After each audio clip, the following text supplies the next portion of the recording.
Hey y'all, so this is another video that I have for today. That energy of defeat, that spirit of defeat is contagious, especially those of you who are really working towards something or you're doing well. Like, you know, those moments in life where you're really just coasting through and things feel really good, right? There's always going to be a time, especially when you're going towards the right thing, that something is going to try and tempt you to feel defeat or to put you in a situation where you feel defeated.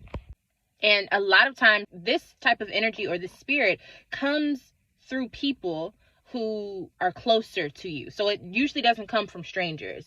This energy of defeat comes from people that are around you or who know you, or people that you've seen and come to grow closer to.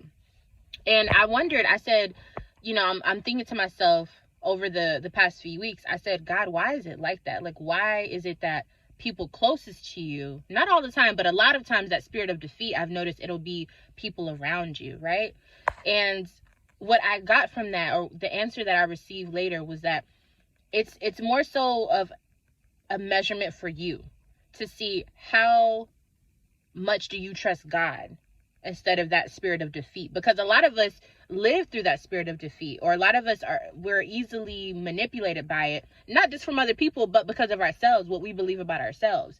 And so when you go on that journey of trying to get closer to God and wanting to be your best self and wanting to execute the purposes that God has for you, you are going to run into people who have known you for a long time, and they're looking at you like, I don't know, like, are you sure you're capable of doing this? Or are you sure that this is what you want to do? Like, you know, they start to kind of project, but it's because they only remember the old you, you know, and that's not always a bad thing, but it can be if you're trying to elevate.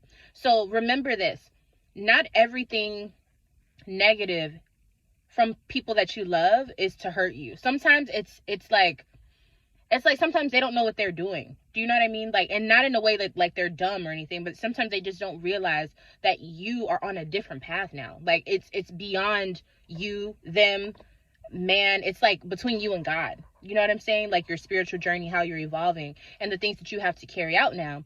So that energy of defeat will come. Trust me, it will come when you're doing the right things. It's up to you to have that spiritual maturity and to have that accountability to know, no. God said I'm supposed to be doing this. I'm going to stick to this path. Do you understand what I'm saying? Even if you don't believe it, if God told you something is supposed to happen, you better stay on that path, in that direction, okay? And go back and start reading what you need to be like reinforcing within yourself. Start praying. Get back into the energy of looking towards God. Don't look towards the defeat. That's one of the ways that the enemy will distract you, by making you pay attention to things that may not be finished, that may be hard for you, that may be tempting to you. You have to recalibrate yourself and look towards God. Whenever you get into those moments of defeat, start praying. Whenever you start getting into those moments of defeat, or people around you have that defeated mindset, redirect what the purpose is. What's the plan? Okay?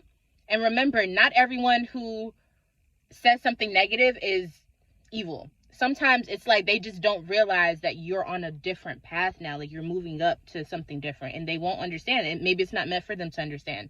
It's your assignment, not theirs, okay?